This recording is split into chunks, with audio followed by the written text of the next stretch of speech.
determining factor. But she is here now. Funny thing, last night Takea came home. She's so excited, and she's telling Khalil, I have a surprise for you at my school, but I can't tell you. We have a new student in our class, but I can't tell you. And she wouldn't tell us who it is. And Khalil is her younger brother who will be in preschool next year here. So today I walked Takea to class, and I was greeted by Xylus, who's visiting. And he gave me the biggest hug, because we knew them before coming here, and I had no idea he was coming. She said, I told you it was a good surprise, and he was so happy.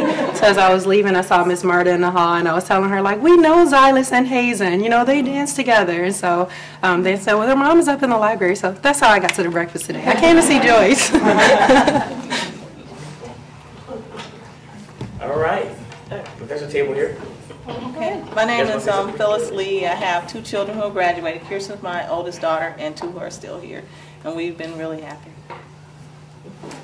Good morning. I'm Tricia Stein. I'm also a 4th grade mom, so Teacher Erica represented well today. My story is very similar to my fellow 4th grade parent, which is we're here because Friends is a place that really embraces differences. And our daughter, she's a trip. We adopted her when she was 1 from Kazakhstan, and I just walked her to her music class before I came here this morning. And on her music folder, I've never seen this actually, it says, you know, music, and then it says hometown, Astana, country of origin, Kazakhstan, which is the first thing she would tell you if she ever met you, which is, I'm Astana, named after my hometown, and I'm Kazakh. Which I love that at 9 years old, that you can be able to understand yourself and accept yourself. And it's truly because of Friends. It's a heck of a foundation. We come from KidSpace, which I know they do as well, and Montessori is just a beautiful background to give kids a foundation. We were worried about making the transition from Montessori to a non-Montessori school, but Friends is a perfect transition. So they still follow the child, but it's following the child in an understanding of how they fit in the community, which is exactly what Montessori does. So it's great. I'm Erica Snowden again. I have a kid, but I just made a connection when Takea was talking that when I met Xylus and Hazen yesterday, I said they look so familiar. My daughter went to Detroit Wizard Dance Academy a year ago, and they tapped because they're very good. I remember. So I was like, oh, okay, light bulb. So that's cool. That's pretty cool. And I'm Deb Dosey, and Frank, introduce yourself. Good morning, everyone. My name is Frank Harris. I'm visiting from California. I'm visiting my cousin. I'm here because she had a death in the family, and she's always talking about this Friends school, so it's good to experience it. She really loves this school. Sure. And one more.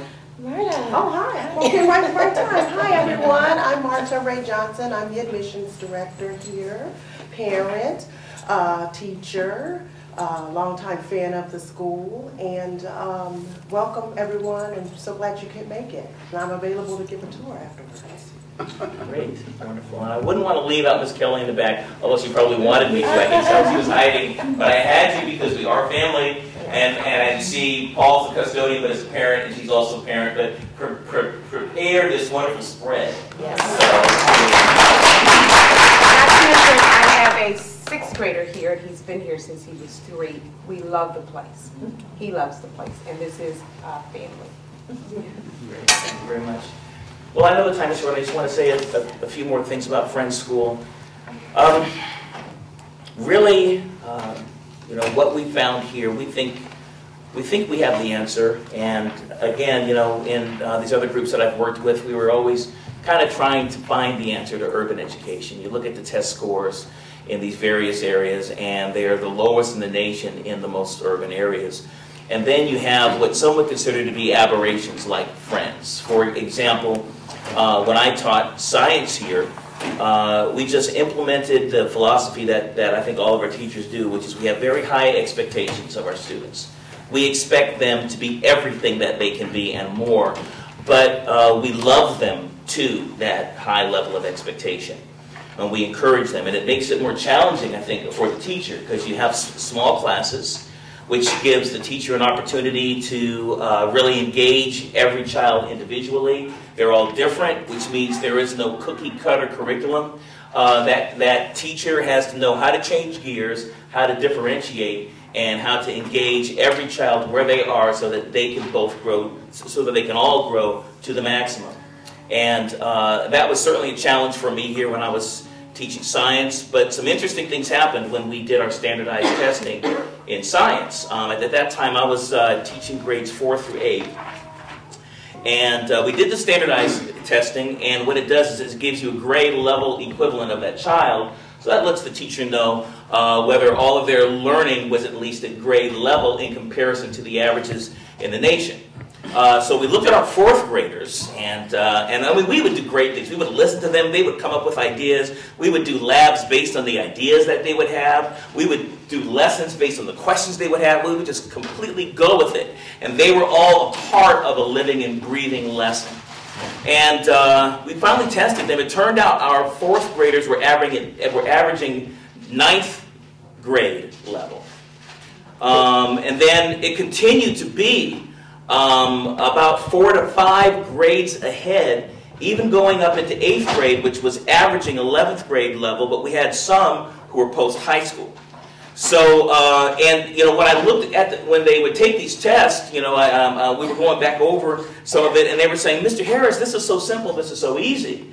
But it's easy to them because a lot of the tests that they take, these standardized tests, are just rote. You know, what do you remember?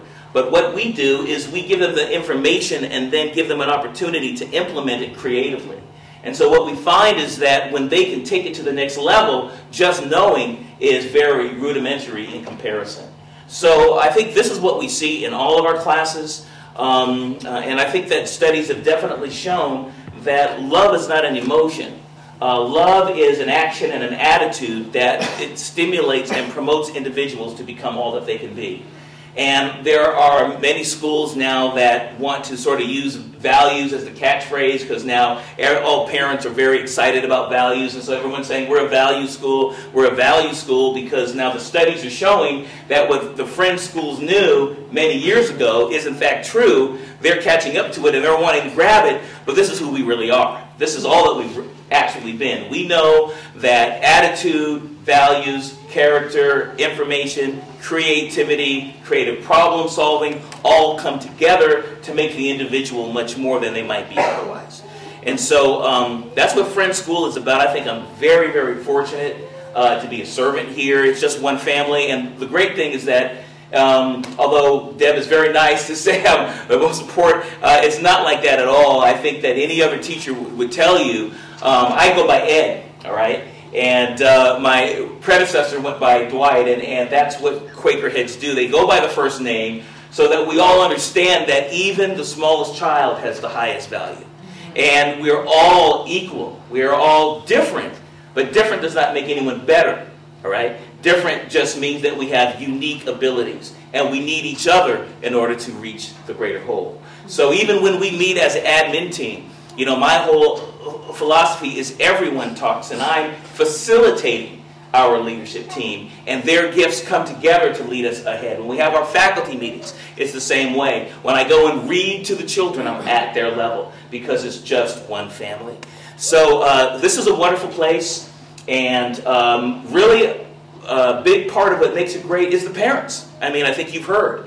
It's the teachers, it's our philosophy, and it's the parents, which makes our community. And studies have shown that too. They've tried to find out what makes great schools. And I think there was the longitudinal, the educational longitudinal study done, I think, in 1992 when they were, our nation was trying to find out what made better schools. And they looked at everything. They looked at demographics, they looked at economics, they looked at geographics, but they found that whether it was a public or a private school, when they had the parental engagement, those schools always did way better. It was always the parental engagement. And that's what we have here at Friends School. We have a culture of strong parental engagement, and then teachers that are so close to the students that many students look at them as surrogate parents. So it's one big family, and I think that's what drives things here at Friends School. So thank you so very much for your time, and I know that you may have a work to go to, but I'm available for questions, And if you want a tour again, Marta Johnson is available to give you a tour. Thank you very much.